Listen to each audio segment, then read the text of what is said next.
და ამას აქვს ერთადერთი პასუხი და ძალიან მოკლე. მტერს, რომელიც არის არა იმედის მტერი, მხოლოდ არამედ ხალხის, საზოგადოების და საქართველოს მტერი. იმიტომ რომ იმედი ამ შემთხვევაში, ჩემი გაგებით, მე ყოველ შემთხვევაში ვემსახურები იმედს, ვემსახურები ხალხს, საზოგადოებას საქართველოს, იმიტომ რომ ჯერა, რომ ამ ტრიბუნიდან ისმის მხოლოდ სიმართლე, მხოლოდ სასარგებლო, ძალიან სასარგებლო რჩევაც და ინფორმაციაც ჩვენი საზოგადოებისთვის. და რაც წინააღმდეგობას უწევს ჩემი აზრით, ჩვენს ჩართვას, აი ამ როგორ გითხრა, ყველა სიტყვა ნათქვამია უკვე და რაღაც ზედმეტად მეჩვენება, მაგრამ აი რაღაც აპოკალიფტურ საერთო გლობალურ ომში, არ ვიცი, ომიათ ომის დასაწყისია.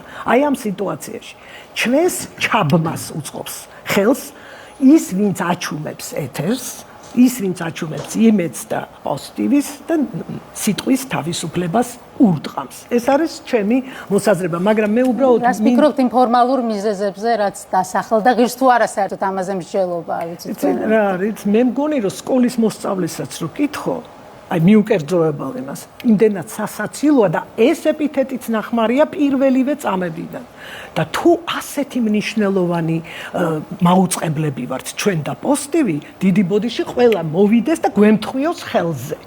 თუ კი ჩვენ შეგვიძლია რომ იმას, რასაც ვერ მოერია მთელი ევროპული, ასე ვთქვათ, ევროკავშირული დემოკრატია, როგორც ახლა ესენი უწოდებენ თავიანთ თავს, ასეთი უძლიერესი ორგანიზაცია ყოველ მხრივ და ჩვენ შეგვიძლია რომ დესტაბილიზაცია მოვახდინოთ და გავლენა მოვახდინოთ პროცესებზე, მაშინ აღიარონ რა, რომ ჩვენ ყოფილვართ ყველაფერი. გავაძლიეროთ რუსეთი და დავასუსტოთ უკრაინა, ეს შესაძლებლობა. უკრაინის ფრონტზე. მაგრამ დამითმეთ მხოლოდ ერთი წუთი. მე მინდა არა მაქვს შესაძლებლობა ჩემი ფორმატიდან, რომ გამოვხატოთ ჩემი დიდი სიყვარული იმ ადგილის მიმართ, იმ მაუწყებლების მიმართ, ასევე ჩემი კოლეგების მიმართ, აი ბაჩოზის აქ, ყველა ვინც ემსახურება საქმეს და ამ შემთხვევაში იმედზე მინდა ვთქვა და იმ ადამიანებს, ვინც აქ შრომობენ, მუშაობენ, იღწვიან იმ საქმისთვის, რაც მე ვთქვი, მადლობა მათ თანადგომისთვის, მე ამაყება ნამდვილად, რომ აქ მუშაობ და ჯერა ამის.